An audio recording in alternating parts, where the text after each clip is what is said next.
Presidenti i Shteteve të Bashkuara, Donald Trump, ka lëshuar një paralajmërim të fortë për skenën ndërkombëtare, duke deklaruar se pas përballjes me Iranin, vendi tjetër që mund të përballet me presion të madh nga Washingtoni është Kuba.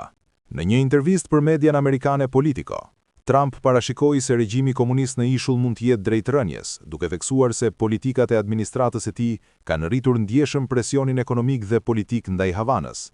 Ai sugjeroi se situata e vështirë që po përjeton Kuba lidhet drejt për drejt me masat e ndërmarra nga Shtetet e Bashkuara. Sipas presidentit amerikan, një nga faktorët kryesor që ka rënduar krizën në ishull është ndërprerja e furnizimeve me naftë nga Venezuela, një burim energjie që për vite me radhë ka mbajtur në këmbë ekonominë kubane. Trump hodhi poshtë gjithashtu shqetësimet se konflikti me Iranin mund të ketë pasoja negative për ekonominë amerikane ose për çmimet e karburanteve.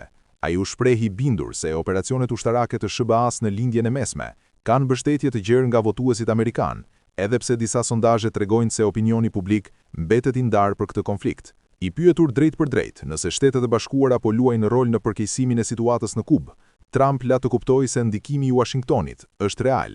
E po, çfarë mendoni?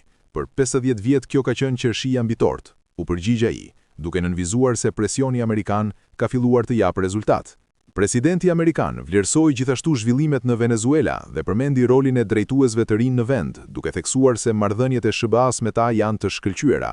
Në intervistë, Trump konfirmoi se administrata e tij është tashme në komunikim me udhëheqjen komuniste të Kubës. Ata kanë nevojë për ndihmë, ne po flasim me Kubën, deklaroi ai, duke lënë të kuptohet se mund të ketë negociata apo zhvillime të reja në marrëdhëniet mes dy vendeve. Sipas tij, përkeqësimi i situatës ekonomike dhe energjetike në ishull është pjesërisht rezultati masave të ndërmarra nga SBA-ja. Trump tha se ndërhyrja e administratës së tij ka ndikuar drejt për drejt në dobësimin e mbështetjes financiare dhe energjetike që Kuba merrte nga Venezuela. Është për shkak të ndërhyrjes sime, ndërhyrjes që po ndodh, përndryshe ata nuk do ta kishin këtë problem. Ne prem gjithë naftën, gjithë parat, gjithçka që vinte nga Venezuela, që ishte burimi vetëm. Presidenti amerikan shtoi gjithashtu se çështja e Kubës ka qenë në qendër të debatit politik për dekada.